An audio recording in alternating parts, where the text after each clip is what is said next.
I don't know if there's any questions left. Anybody want to say anything? Cool. Can I put the mic?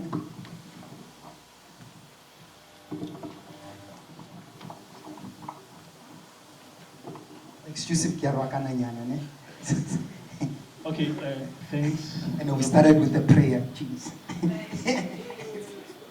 Okay, I just want to find out, like, how far are we, like, as a film industry in terms of,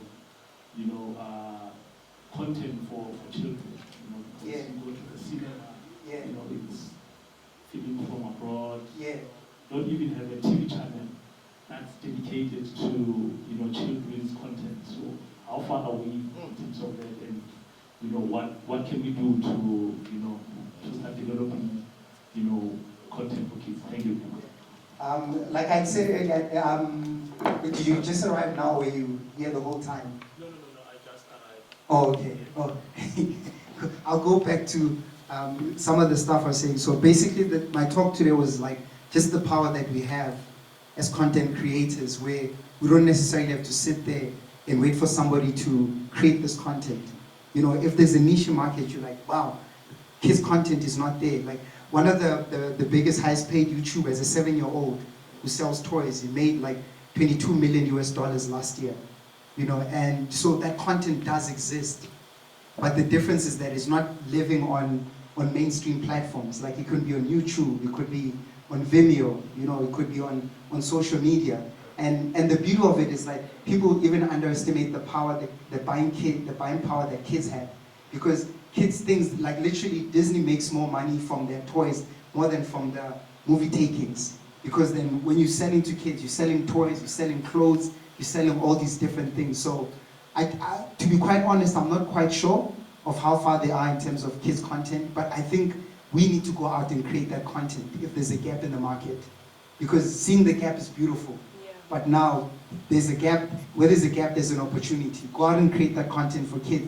Like honestly, there is no kids content if you think about it. So that's going back to that topic, that niche market. So now you're targeting kids. It could be, I'm just targeting bana suit. Like or Bavenda, Makosa, and everything, and all those things. And those opportunities are there. So yeah, wow, kids channel. I think that's a dope idea. 2 more questions and then we're done. Anyone?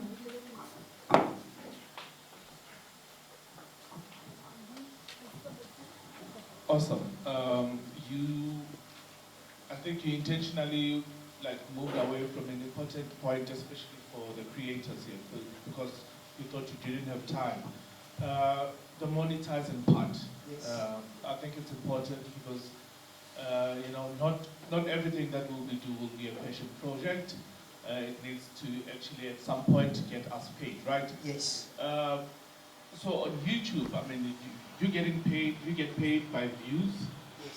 And after how many views do you get paid? Do you need to have? Is it from the first view? Then do you start monetizing from the first view, or you need to have had 10,000 views or whatever? It's not just the views; it's also the subscriptions. Yeah. Yeah. Like once you reach a certain number of subscription, that's when they start paying you. But like I was saying earlier, like especially when you look at that kid, then there was another guy at the top. He had more subscribers than the kid, but the difference with the kid was that he was running an online shop. So he was able to monetize a lot of the stuff because then he was able to direct the audience to go and purchase things, online. So for me, I think not just depending on just the eyeballs, but where you can literally open your online shop, you'd be like, cool, I'm doing fashion, sorry to go back to you. I'm gonna sell clothes, I'm gonna sell hats, I'm gonna sell all these different things, And I think even things like your Instagram, they give you that online shop option, like where you can literally just click onto that whole thing and it directs you where you can actually purchase all those sorts of things. Like I said earlier, it's being famous is one thing, making money is a different ball game, and yeah, fame and money sometimes don't necessarily, they don't go together. So yeah, sorry, it's unfortunate I couldn't actually really go, because Because I think even in my head is like, if I had more time, I would literally even do like just a digital marketing course, monetization of it, But like I was saying, guys, Google.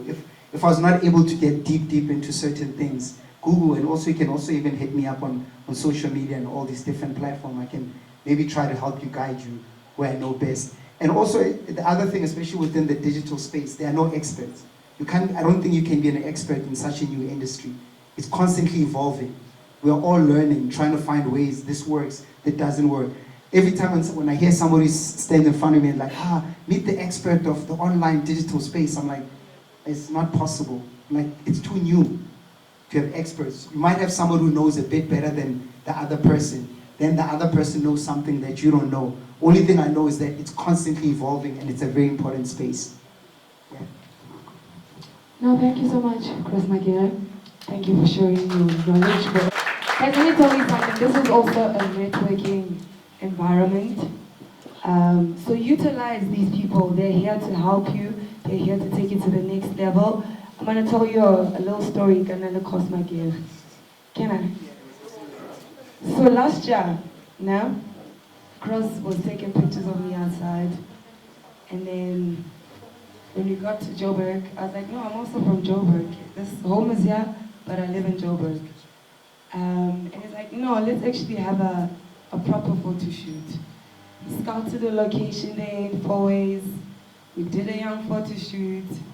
And then after the photo shoot, Cross Makere was shooting a music video for Berita, that lady with the guitar.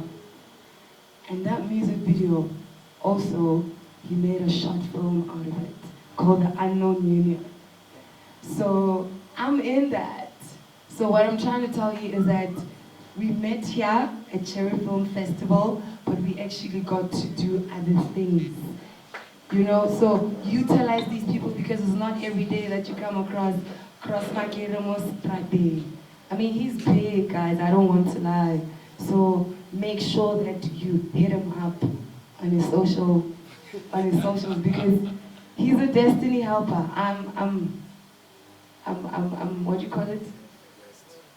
Yeah. I can testify to that. Yeah, we're actually able to work on a few projects together, and we literally met here, which is quite amazing. And the film is going to be playing here on Saturday. Yeah. Yeah, it's going to be playing on Saturday. The project has been able to travel in so many different places. And once we were on set, she was also able to meet so many different people there. Maifi, and I got to work with Maifi after that. Yes, and all those different places. Because sometimes you meet one person, open a different space, then you meet that person, and it's life. It's very important. That's how it works. And I also met, because he said he's got something that to show us. I'd actually love to or to show not everybody. Okay. Because but I also met Homie last year here, so it's also great to see the progress and things like that. And I also met him like 2-3 weeks ago in Joburg. Content creators. Seminar, and now he's here. So like I was saying earlier, guys, everybody in the room, what they do, not even just us, talk to each other. Yeah. Leverage each other. Start your own movement this side. Not everybody has to move to Joburg. Yeah, cool. No, thank you so much. A round of applause, ladies and gentlemen.